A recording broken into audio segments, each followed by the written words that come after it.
Good morning once again. Good morning once again. Good morning. Thank you so much. I welcome you to today's press briefing on the state of the nation. This is a press statement issued by different civil society organizations that work towards good governance. My name is Gift Nyambe and I'm your host for today's session. To begin, we are all going to rise and sing the national anthem.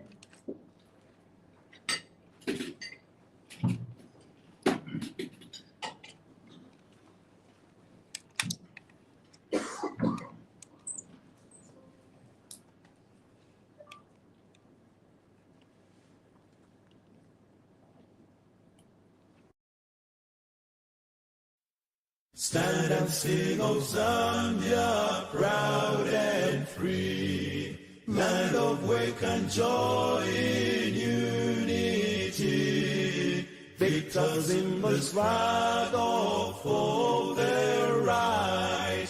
We've won freedom's fight, all one, strong and free.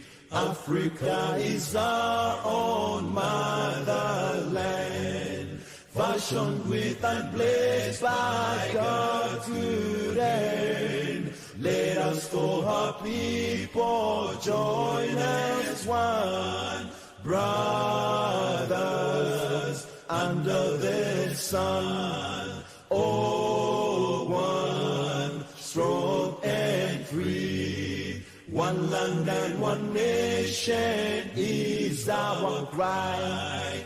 Dignity and peace need Zambia's sky.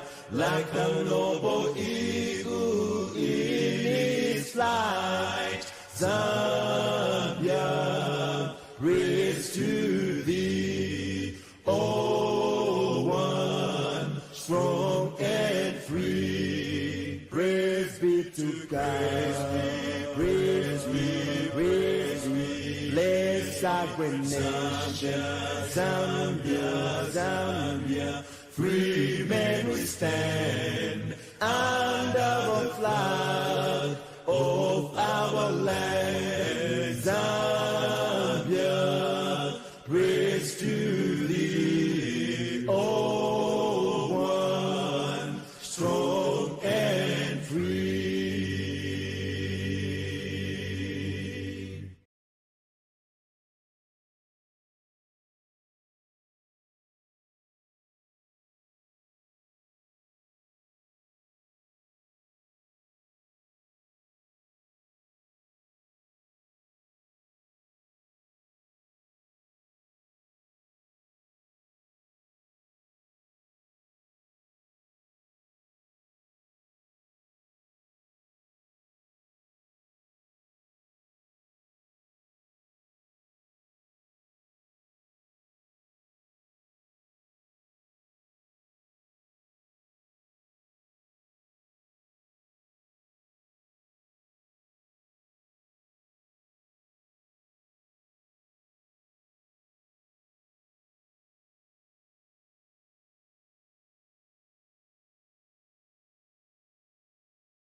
meeting at the international, at the intercontinental, where they are developing a national plan of action.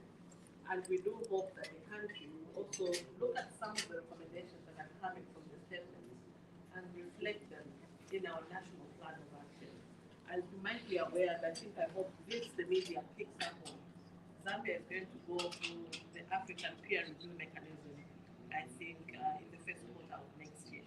So let's follow through that and let's see the progress that we have made.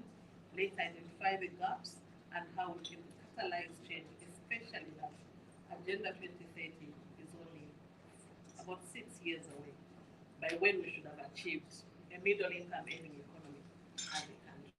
So with those few remarks, I have the singular honor to invite my comrade, Morris, to read his speech. But perhaps before that, I will allow also my colleagues to also just introduce themselves, the ones that are seated in front. So like I said, Leah Mitawa, Executive Director at the Zambia Council for Social Development. So we'll start with Comrade Shadow.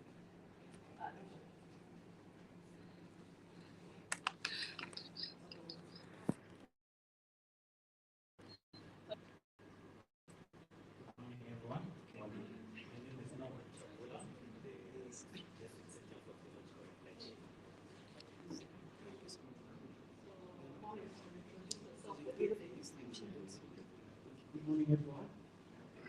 Hello. Hi. My name is Monamo Peter from the Christian Churches Military Group, and I'm very happy to be here this morning. Thank you so much. So maybe if you can also just take this mic around, we want to know who is there. Those that are coming from the OP, please feel free to introduce yourselves. We know that when you're among us, the message reaches the target. So let's just have a round of introduction.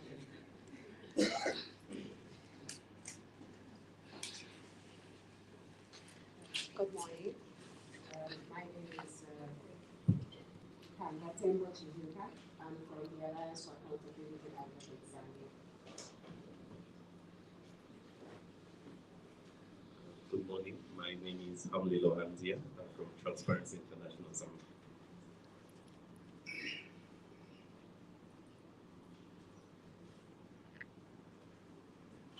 Good morning. My name is Elijah Mumba from the Zambia, Zambia.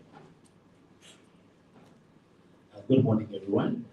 My name is Clement Kangwa, and I'm the Executive Director for Center for Young Leaders in Africa, side of Zambia. Good morning, everyone. My name is Amanda, Project Coordinator, Zambia National Police Office. Good morning. My name is Akira Munga, Project Officer of CSO. Good morning. My name is Atoli Koma, freelance journalist. I also write for the Zambia Gazette. Good morning. My name is Jesus John.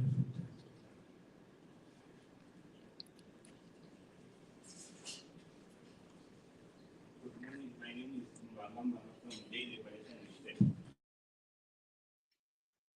Good morning. My name is Mbangamba from Japan. Good morning. My name is Karen Kigola from the Center for Young Leaders in Africa. Thank you. Good morning.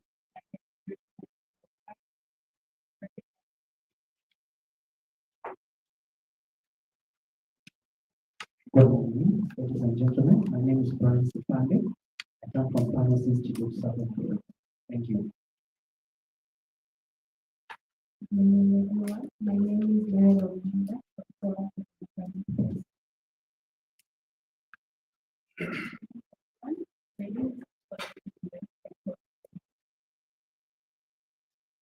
Later, from the Stock newspaper.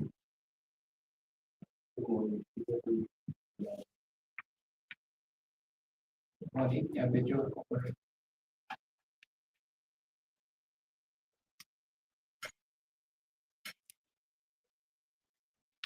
Thank you so much for those introductions. Madam Lee, I think at this point in time you can invite the Executive Director to speak on the statement.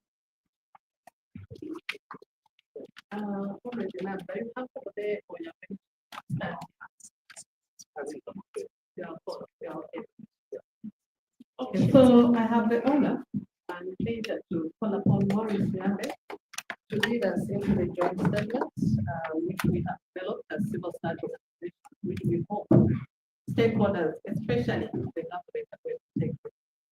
Maurice Nyambe, please. Thank you very much, Leah. And good morning once again, ladies and gentlemen. Okay, so I will stress on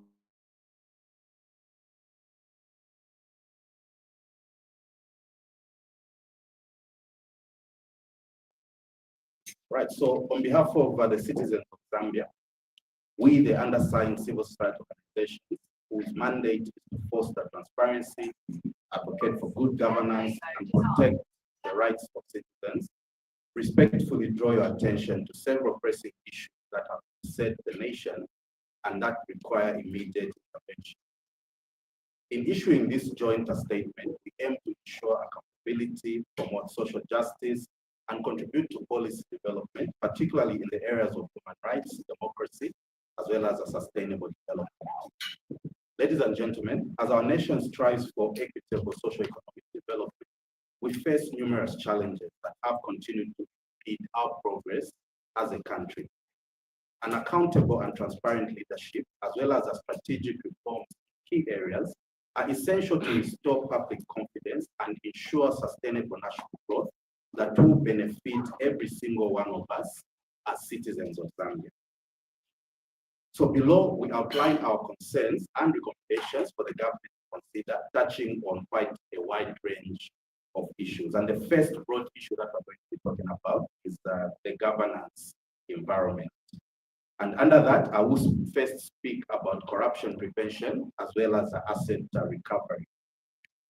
Ladies and gentlemen, Zambia currently faces significant challenges in corruption prevention and asset recovery.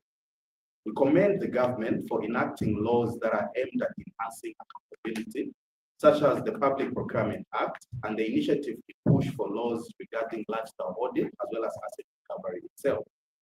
These initiatives reflect a commitment to combat corruption and facilitate the recovery of stolen assets. Nevertheless, while the government's commitment to zero tolerance for corruption is commendable, it requires stronger constitutional provisions that will support this zero tolerance for corruption, that will also support asset recovery, as well as transparency in real and meaningful ways. We therefore call for a clear and comprehensive asset recovery mechanism and the enactment of legislation for assets and liabilities declaration. As civil society organizations, we are concerned that the Anti-Corruption Commission remains without a substantive Director General and a board, and we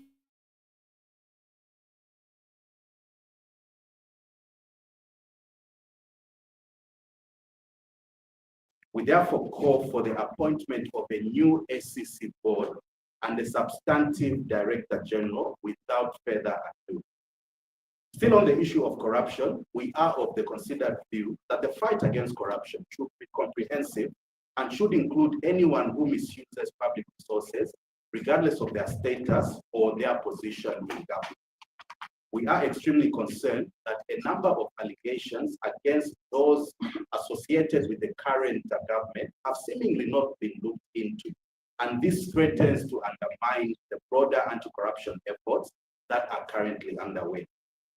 We further call for greater independence of the Office of the Auditor General, as well as the operationalization of the Public Audit Act of 2016, the Public Audit Commission Act of 2016, and the full operationalization of the Public Finance Management Act of 2018, as all these are essential to enhancing accountability in public resource management with clear penalties for financial and other forms of misconduct. In the same vein, ladies and gentlemen, robust protections for whistleblowers must be established in order to encourage reporting of corruption without any fear of retaliation.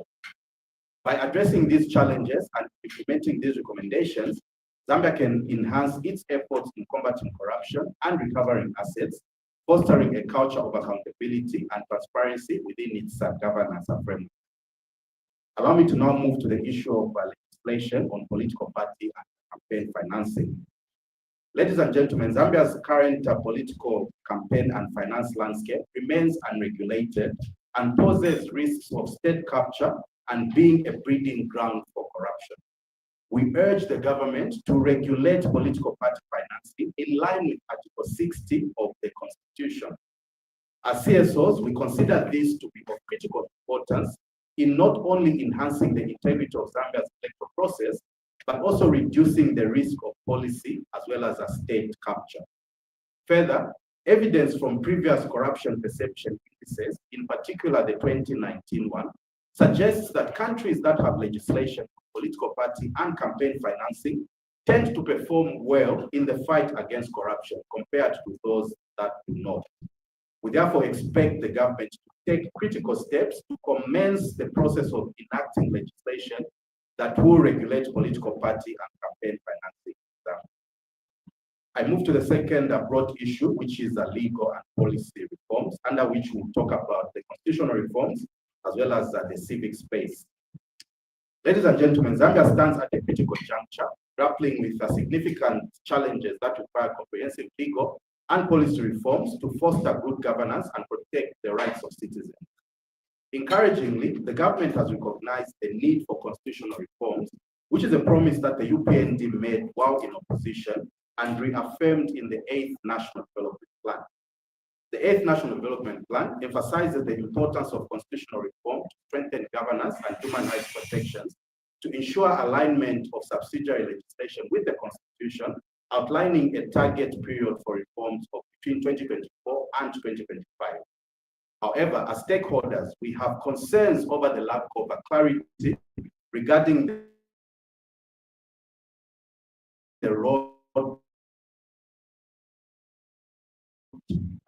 in developing an inclusive constitutional reform roadmap that will prioritize accessibility, public participation, accountability, respect for diverse views, as well as consensus building. We have always been of the position as civil society that process protects content. And as such, we desire to see a transparent and inclusive process when it comes to the constitutional reform agenda. Allow me to very quickly talk about civic space. We are concerned as CSOs that the arbitrary implementation of some pieces of legislation has led to a narrowing of civic space, thereby impeding effective engagement and stifling dissent. Police crackdowns on peaceful protests often involve arrests and violence, highlighting a worrying trend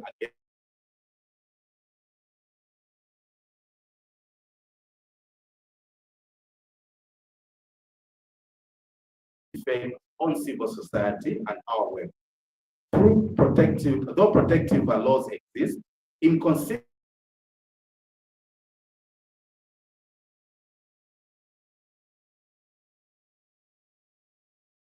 organization. Ladies and gentlemen, addressing these issues calls for a holistic approach to legal and police reforms, ensuring that the Constitution aligns with democratic values and that the police operate within these parameters. Prioritizing these reforms can help to create an inclusive democratic environment that strengthens governance, promotes sustainable development, and fosters a more open and transparent society. We would like to challenge the police to learn the lessons from the past and not allow themselves to become tools of political oppression. Rather, the police should execute their mandate with the highest degree of professionalism and in a manner that will protect the civil liberties of the Zambian citizens. Allow me to move now to the broad subject of economic transformation and job creation. And the first focus under that will be the debt management and transparency. Ladies and gentlemen, Zambia's national debt now exceeds $14 billion United States dollars, intensifying concerns around economic stability and public service delivery. In recent years, the accumulation of undisclosed loans, particularly from China, for large-scale infrastructure projects has underscored the critical need for transparency in debt acquisition. Despite the debt restructuring efforts that have borne some success with support from the International Monetary Fund program that is currently underway, which presents an opportunity to restore financial stability, there remain several risks to the sustainability of debt management reforms and the ability of the government to settle these payments. Success in addressing these concerns hinges on implementing robust governance and transparent debt management practices. We therefore urge government to establish a sinking fund, which is a mechanism that can help to manage debt repayments in a more proactive manner. Implementation of all provisions of the Public Debt Management Act, as well as establishing the Public Debt Management Office, as it has committed, is also strongly encouraged. Implementing these reforms will not only rebuild public trust, but also bolster Zambia's credibility with international lenders, paving the way for sustained economic growth. Allow me to move very quickly to the energy crisis, still under the economic arena. Ladies and gentlemen, Zambia's ongoing energy crisis has emerged as a critical obstacle to both economic growth and the daily lives of every one of us as citizens. The crisis is largely attributed to reduced hydropower generation caused by low water levels at key facilities like Lake Kariba. This reliance on hydropower, which accounts for most of Zambia's electricity supply, has exposed the nation to vulnerabilities in the face of climate change and inconsistent rainfall patterns. The government's response, including importing emergency power and waiving taxes on solar equipment, is commendable but insufficient for long-term stability. We therefore give the following 4 recommendations. Number 1, diversification of our energy sources. We feel that this should focus on developing solar, wind, and geothermal energy to reduce dependency on hydropower. The second recommendation has to do with enhanced regulation, and we're talking about implementing mechanisms to monitor and ensure tax relief benefits are passed on to consumers, as the current state only benefits the retailers who sell their products at very exorbitant prices. The third recommendation is around energy efficiency programs, and here we are saying that we'd like to see an introduction of smart metering and demand response initiatives that are going to optimize the use of energy in different households. And the last recommendation on this subject is community participation. And we'd like to call for the launch of a pilot renewable energy projects in rural areas in order to empower communities and reduce reliance on the national grid. Allow me to quickly move to the broad subject of natural resource governance. Natural resource governance in Zambia remains a critical area in need of reform and enhancement. While the country is endowed with a significant mineral wealth, the governance of these resources faces challenges that limit accountability, equity, and long-term sustainability. We commend government's effort in addressing some of these challenges through initiatives such as participating in the Extractive Industry Transparency Initiative, the developing of natural capital accounts to aid in sustainable resource planning, and enacting measures to counteract tax loss from transfer mispricing in mining operations. But these measures are notwithstanding, Zambia still encounters considerable obstacles in ensuring effective governance in this particular area. A key challenge is the absence of comprehensive frameworks to guide transparent and equitable resource management and benefits, gaps in tax and revenue collection resulting in leakages, which affects the potential gains from natural resources.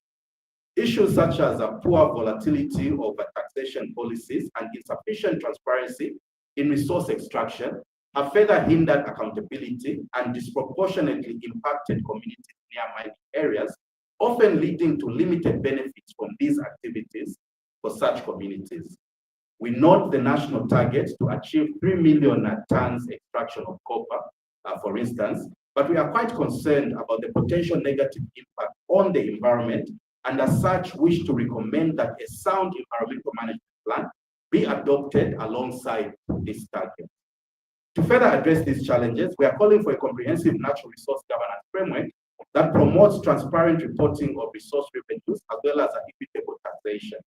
Such a framework could unlock Zambia's economic potential while also safeguarding citizens' rights and ensuring fair distribution of benefits. Further steps will include strengthening institutional capacities for enforcing environmental standards and tax compliance, which would help to mitigate revenue leakages and environmental harm, and enhanced policies to involve local communities more directly in the resource benefits and decision-making processes in order to foster inclusivity and to reduce disparities that exist. By implementing these recommendations, Zambia could sustainably manage its natural resources, aligning with both national development goals and international sustainability standards. Finally, under natural resource governance, we wish to call the government's attention towards human safety in the mining sector and ensure that mechanisms are put in place to prevent loss of life, and that where lives are lost, proper compensation is given to those affected. The fifth broad area that I would like to speak to is human and social development, and under here we are talking about the reinstatement of the Ministry of Gender. The current state of gender equality in Zambia reflects a combination of progress and ongoing challenges. The Zambian government has made commitments to enhance gender equality, including efforts to empower women and girls. Recently, at the UN's Commission on the Status of Women, Honorable Doreen Mwamba emphasized the government's intention to create a strong legal and policy framework to combat gender inequality as well as promote women's empowerment. We appreciate key initiatives, including robust social protection programs like the Social Cash Transfer Scheme, which targets impoverished households, particularly those headed by women. However, significant challenges still persist, particularly regarding access to resources, where women continue to face barriers that hinder their entrepreneurial pursuits. Moreover, gender-based violence remains a critical issue that undermines progress. Ladies and gentlemen, a notable setback in gender governance is the abolition of the Ministry of Gender, which has limited the government's capacity to effectively address gender-based violence, enhance women's leadership, as well as promote child protection. The absence of a dedicated ministry has further led to fragmented efforts in tackling these key issues. It has further reduced Zambia's presence and voice at regional, continental, and international levels when other states' ministers of gender meet to shape decisions and at times even allocate resources for gender-related work. Key intergovernmental bodies such as SADC, the African Union, as well as the United Nations, all have mechanisms that target ministers of gender. And Zambia not having a dedicated minister in that portfolio undermines its visibility at that stage, as well as opportunities to shape the gender discourse at that level. We therefore call for the urgent reinstatement of the Ministry of Gender in order to enhance the implementation of the gender agenda and to strengthen the political and legal frameworks that support gender equality. I will quickly talk about social protection and inclusivity. Zambia's social protection landscape is a blend of promising initiatives and substantial challenges as government efforts like the Social Cash Transfer Program and food security initiatives strive to alleviate poverty, yet face budget limitations, limited reach, and disparities between urban and rural access to essential services. With just around 7.4% of GDP allocated to social protection in 2025, funding shortages affect program consistency, with infrastructure deficiencies, particularly in rural areas, further limiting accessibility to services. Additional issues such as inefficiencies in beneficiary identification, delayed disbursements, and mismanagement of the social cash transfer funds underscore the need for reform. We therefore recommend increasing social protection funding, targeting rural disparities, strengthening constituency development fund oversight, improving program implementation, embedding social rights in constitutional amendments, and fostering multi-stakeholder partnerships. Together, these efforts could enhance Zambia's social protection framework and better support vulnerable communities. I will now move to the last broader subject that we'll look at today, which is environmental sustainability. Ladies and gentlemen, Zambia faces growing vulnerabilities to climate change, particularly due to prolonged droughts that severely impact agricultural productivity, which is a cornerstone of the economy, as well as food security. The effects of climate change are increasingly evident, with more frequent and intense droughts causing substantial agricultural losses, threatening livelihoods, and destabilizing the economy. We recognize government's efforts to address this challenge, including initiatives to promote climate-smart agricultural practices and engage with international climate finance mechanisms like the Green Climate Fund to support climate adaptation and mitigation projects. However, challenges still persist, such as limited financial transparency, underutilized partnerships with the private sector and civil society, and a clear disconnect between policy formulation and implementation, which has resulted in inadequate adaptation measures. In order to bridge these gaps, the government should prioritize comprehensive climate adaptation strategies, particularly in the agricultural sector. Investments in sustainable agricultural technologies are essential to help farmers adapt to shifting climate patterns and to secure food supply.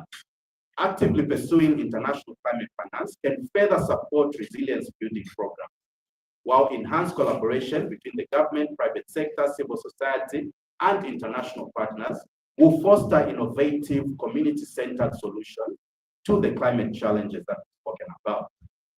These challenges can further point to environmental governance, which remains critical as the nation faces increasing challenges from climate change, deforestation, and indeed pollution. Therefore, the government, in collaboration with different stakeholders, must strengthen policies and ensure the enforcement of environmental laws.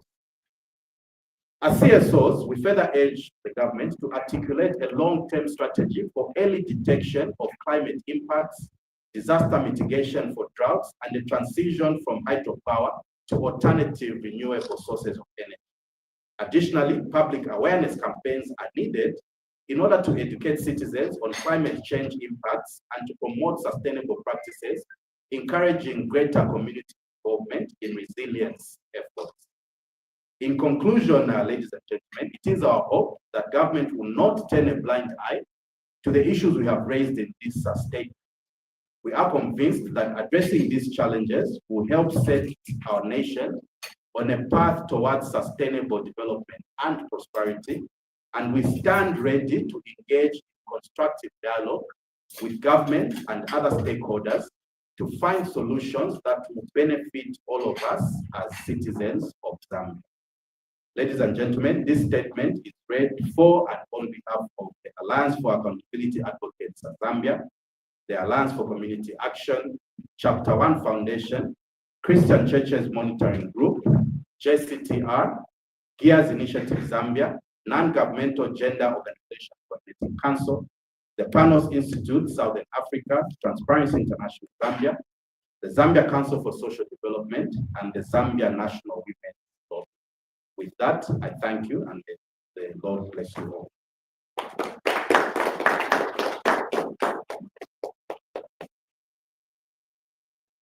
Thank you very much, Morris, for reading the statement on our behalf. Would like also to see if there's some addition from JTR, just any of the points that we'd like to buttress on. Peter also gave for just the tradition. Just talk about completely. like a woman. It's just a concern only.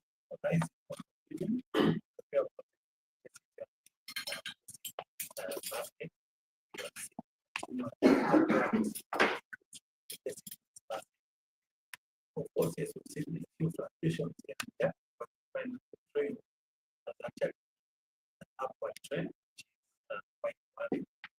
This is maybe but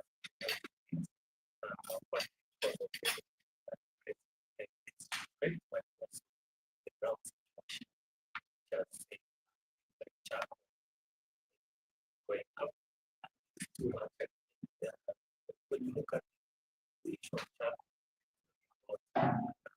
the fight towards climate change issues. So the one the continuous future which is exacerbating deforestation. So those things are one something to look at. The government alternative sources of energy.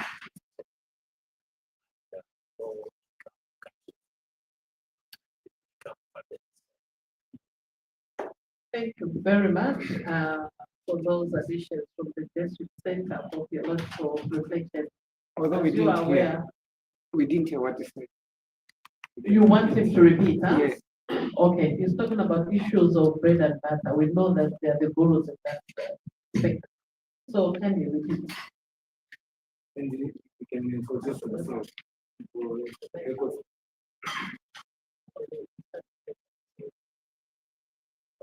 Very much. My name is Norman Chapola from Justice Center for Solar Protection. I was present today.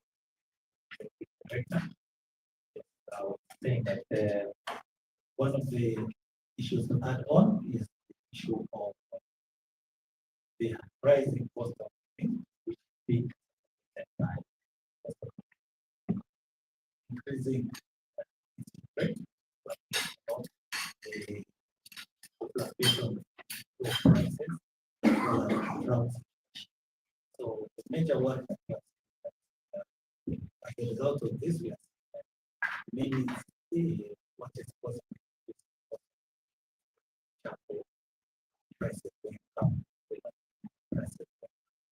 These two have facilitated the price change.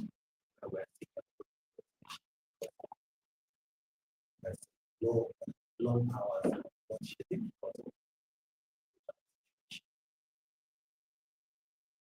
Thank you very much, Norman. Thank you very much. I didn't expect to speak, but being in this space, you have to be ready for anything.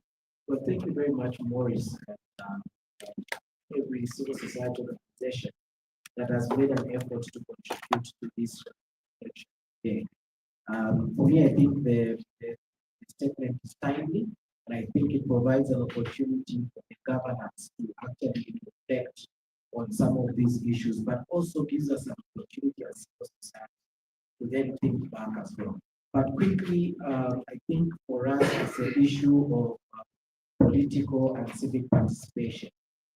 We note that the civic space has continued to be limited for civil society that are critical, but also for parties. But most importantly, the aspect of inclusion for persons with disabilities, women, and the youth. And I think it's time that we need to find meaningful role for such groups to participate. And we can't do that in the way that the current legal framework sits. And therefore, the call for reforms at constitutional level, as well as at policy and legislative level, is very critical.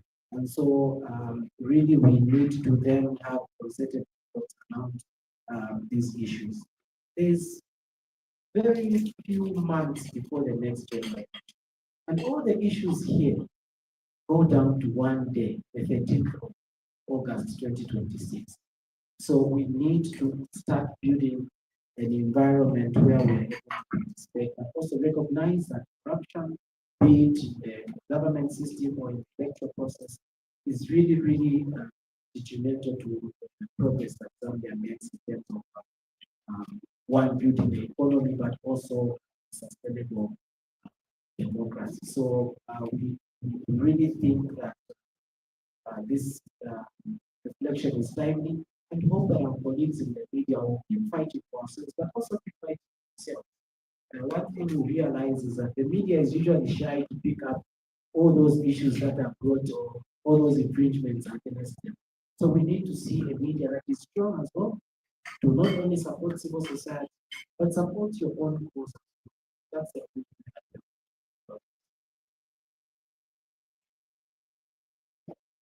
I think I have to go back to this. That is all for my end.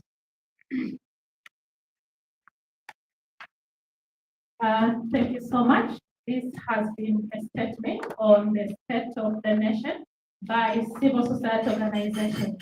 Allow me to reiterate that these are non-governmental, non-political organizations whose interest is to serve the people of this nation. And this statement is read on behalf of the Zambians. And each and every Zambian out there is able to attest to whatever has been said is what is happening in the country at the moment. At this point in time, I'll open the plenary to everybody here. If you have a contribution and question, please, this is your time.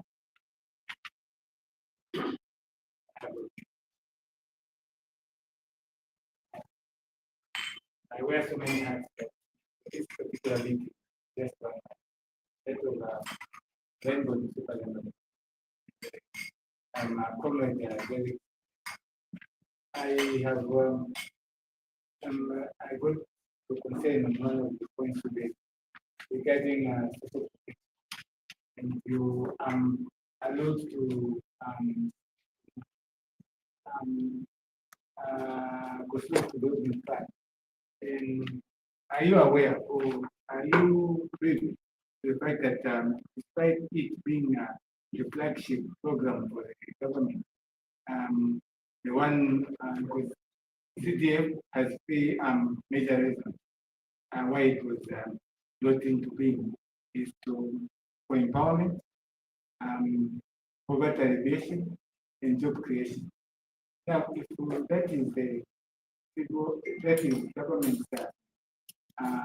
game changer in as far as job creation, poverty alleviation, and also empowerment, why is it that from the national budget, it's just less than a percent, less than 1% of the national budget? One of my sisters who works one of these important bodies always tells me that statistics help put the human face issue. So I'm raising this. For instance, if in Kawata, there are 10,000 people out of 30.6 million questions that is allocated annually to CPF. That means that per head, it will be 3,065. Now, for argument's sake, we're being encouraged to form cooperatives, even as general, like Peter, my colleague, can say. If we are to form a cooperative annually, we would expect to receive roughly about 30,000, 30,600, 46,000. Somewhere around that. Can that empower a journalist? Can I produce newspapers? You are passionate about newspapers. Can I produce newspapers out of that? So the question is, why is it that we are not very rigorous in terms of amplifying the voice, especially for us in the media? I know that you are a gentleman, persons, so if we can use the gender, persons that have a mandate to speak on our behalf. But why is it that you are not speaking for us in the newspaper industry?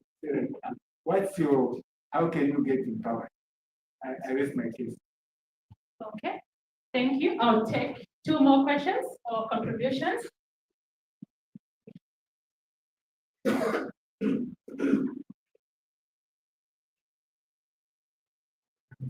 Thank you. Good morning, Panos. Good morning. My name is Jeff Perimwa. I am freelance by Public Zambia. I just wanted to get a comment from one of the panelists about Parliament sitting today in what would call an emergency sitting. Arguably, we are told it's about to borrow some more money to put in the economy, which ultimately means that we'll be going into the state supplemental budget. Could I get a word from any of you? What's your take on this? Thank you.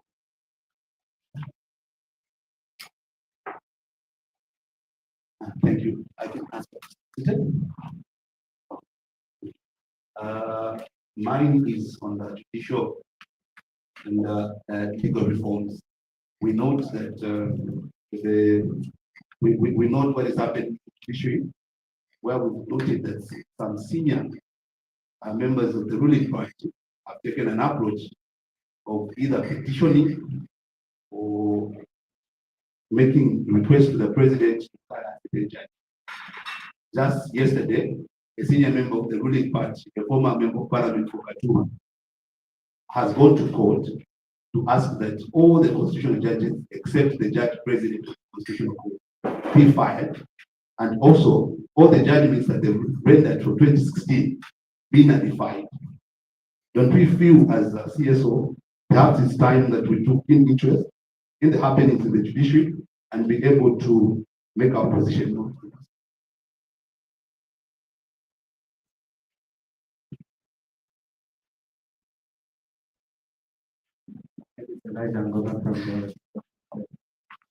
got two questions.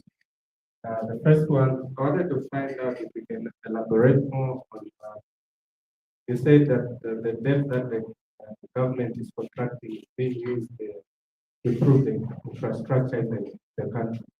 Maybe you can just try to elaborate more on some of the projects that the government has made.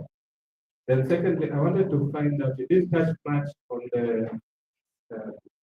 the rule of law, because there's been an outcry of the many opposition political leaders that have been crying foul that they are being politically persecuted. Thank you.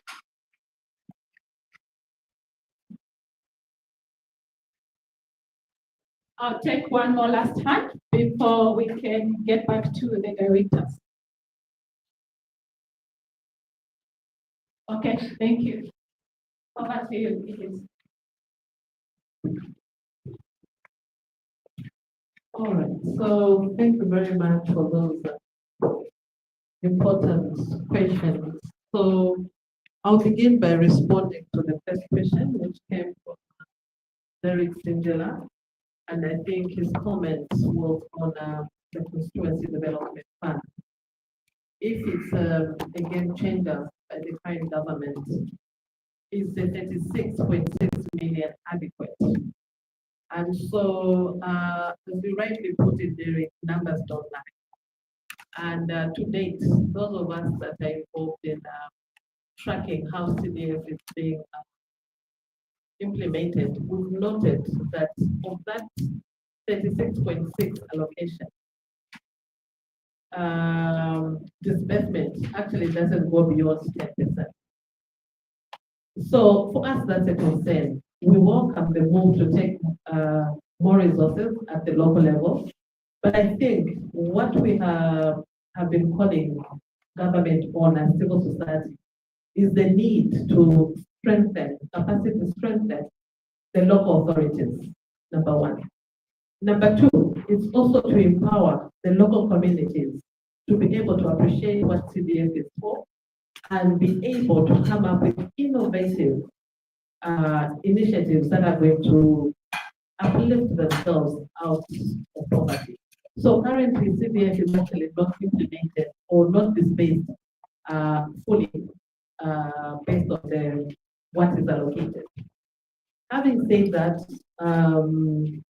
we realize that it still has potential to bring about the change. And for the question that you asked, whether it's adequate to support a journalist who is engaged in business, maybe like yourself, to give an example, you're in newspaper production. I think if you look at CDF, there are three strands. So I think the strand that you spoke about was the grant strand. So as a small and medium enterprise, you have the potential to also access CDF.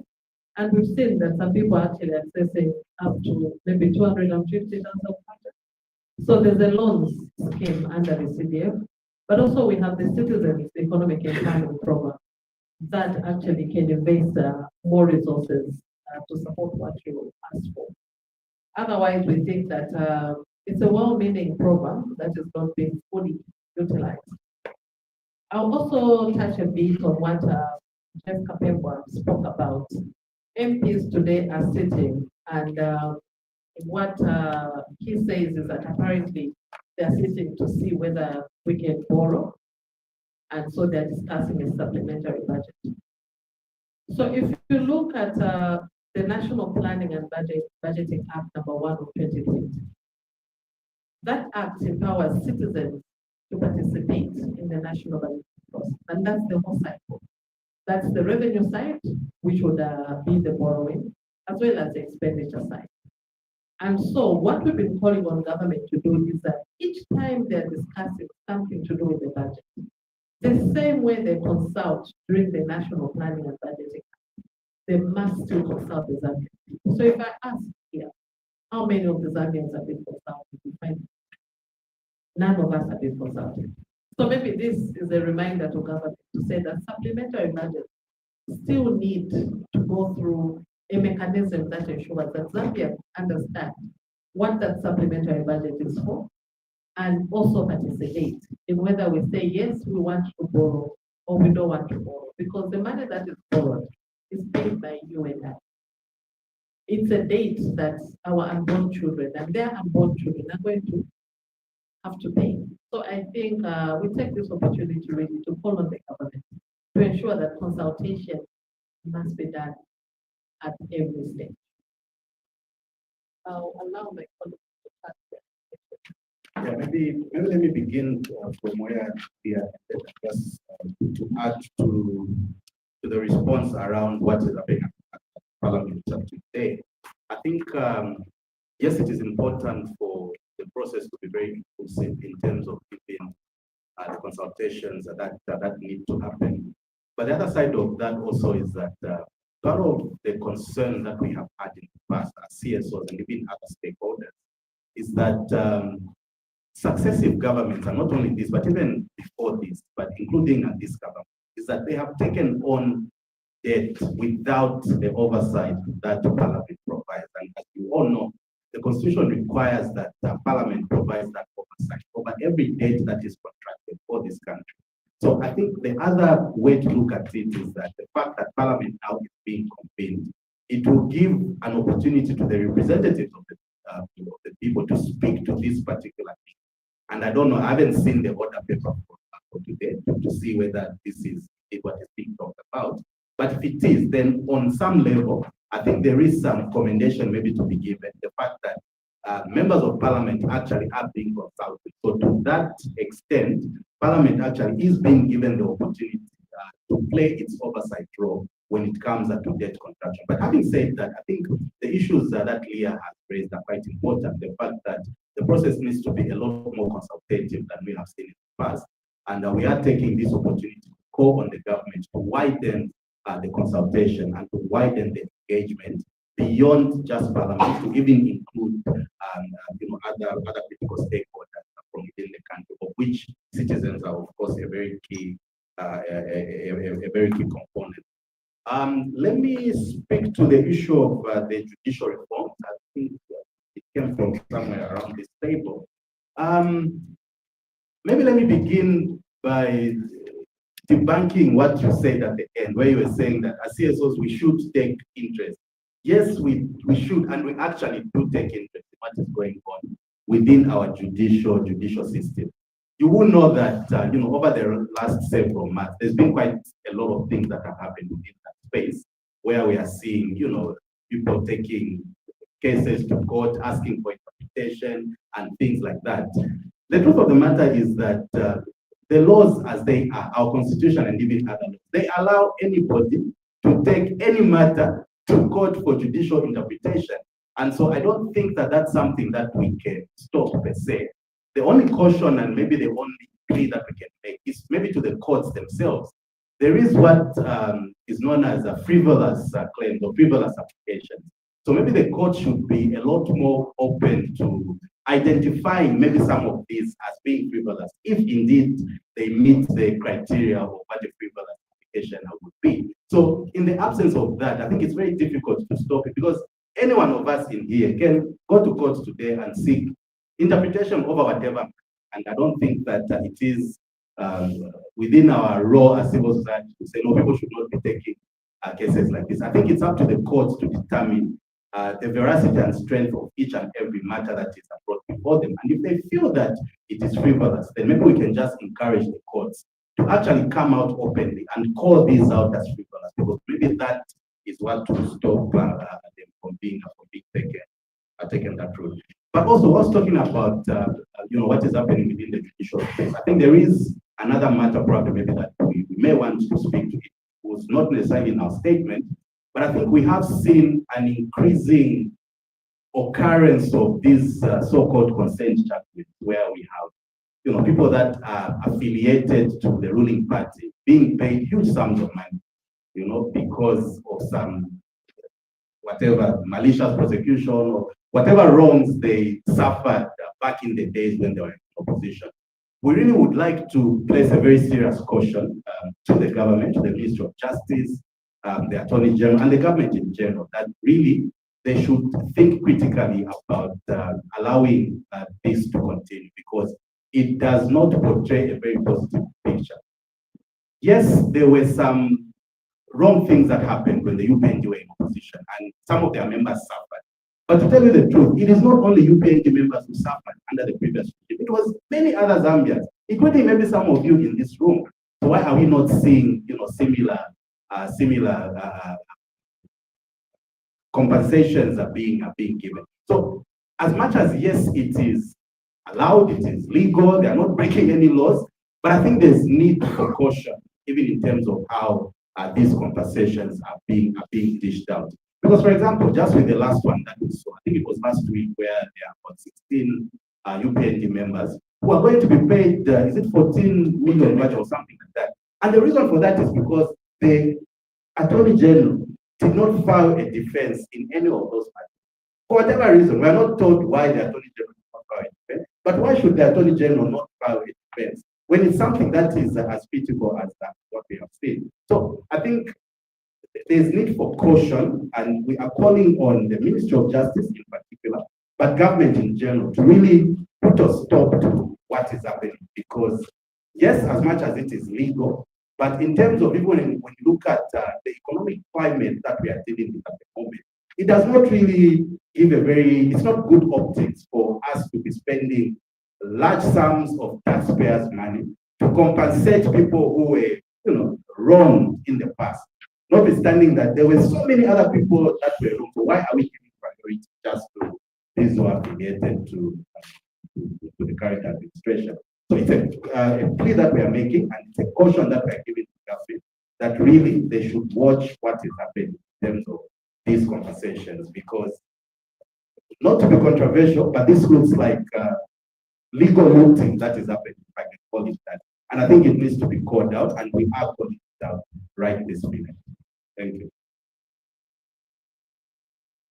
That is, if there's anything left for me to say after my seniors spoken. But I think for me, the issue around the judiciary is that there is need for true independence in the three arms of government. You cannot have a judiciary that is appointed executive and expect it to be independent. Nowhere will that happen. But also for me, it's the transparency again in the appointment of judges, the security of tenure that judges should enjoy.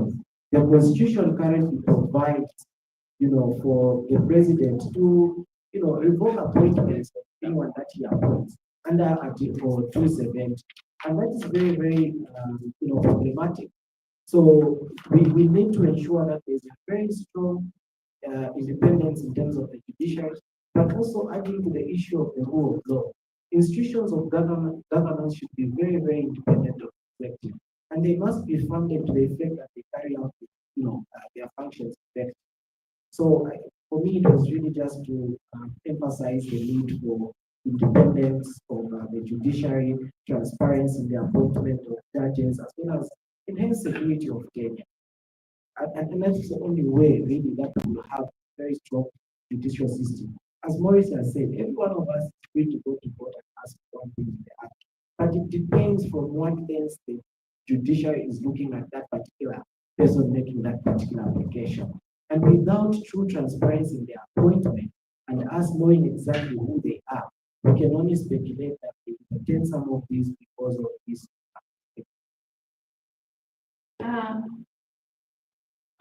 I just wanted to touch on one thing, which is very important. Maurice did speak to the targeted 3 million copper that we envisage to mine as a country. And I think he spoke to issues of human safety. And I wanted to actually take this opportunity to draw the country's attention to the fact that right now we have victims of manganese poisoning in Serengeti. I think recorded it should be around 275, and then the government has not really picked up on that issue. So the human safety, human health aspect, the environmental damage that will come with that 3 million tons of copper is something that we must think about now and plan around it. Right now, we're sitting in a country where we have a district or a town that is one of the world's most polluted places, which is Kawe. So I think in as much as, yes, we're talking about economic development, we must also look at the potential hazards that come. We have 275 people in Serenge that cannot do anything, literally. So people have to care for them. And so this burden now is falling on women to take care of their home. So I think this is something that government really to ensure that we address and hold the mining companies accountable. Thank you so much. This has been a press briefing on the state of the nation. At this point in time, I'll call upon Peter Mwanangombe to close for us. As he is coming, ladies and gentlemen, Transparency International Zambia did a study on elections in mind. And the findings did not please me as a woman and a youth. For one person to stand as an MP in Zambia, you need about 3.8 million. The question is, the stand for young politicians. So as a young person like me, a youth and a woman, where can I find that 3.8 million? Executive directors in here, where can I find that much? The government, where can I find that much? We therefore call for political reforms that will ensure all young people, women, and different people who are marginalized are considered in politics. Because politics should not be for the rich. We further call for constitutional reforms that will ensure the Zambia we have dreamt of. Thank you. Peter, over to you.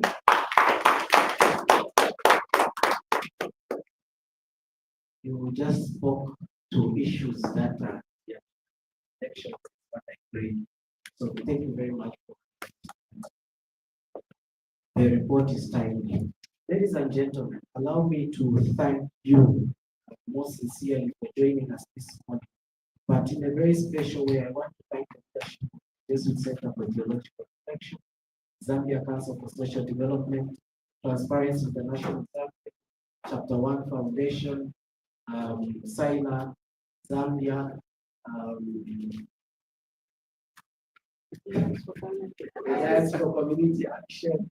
I was trying to see if I have this in my head, but really for taking the initiative, bring us together and add our voice to this very important subject. And like I said earlier, it has not have come, that doesn't come at a bad time at all. This is the best time to make this reflection so that we close the year, and as we begin the new year, we are able then now to deal with some of these issues. For our colleagues in the media, we also like to thank you for being very supportive. And Derek, please be rest assured that we will continue to speak about the affairs of the media, the welfare of the media. We will continue to ensure that we see to it that the media space is not closed, that your press freedoms are upheld as the constitutional provision. That remains our duty. We call upon all you civil society organizations here to continue speaking with one voice on these matters, these issues that matter. It is very critical that we remain united and really champion the cause for which we established. So without much ado, I would really like to thank especially the leadership of the organizations that have signed this statement, as well as for colleagues from the media. So thank you very much.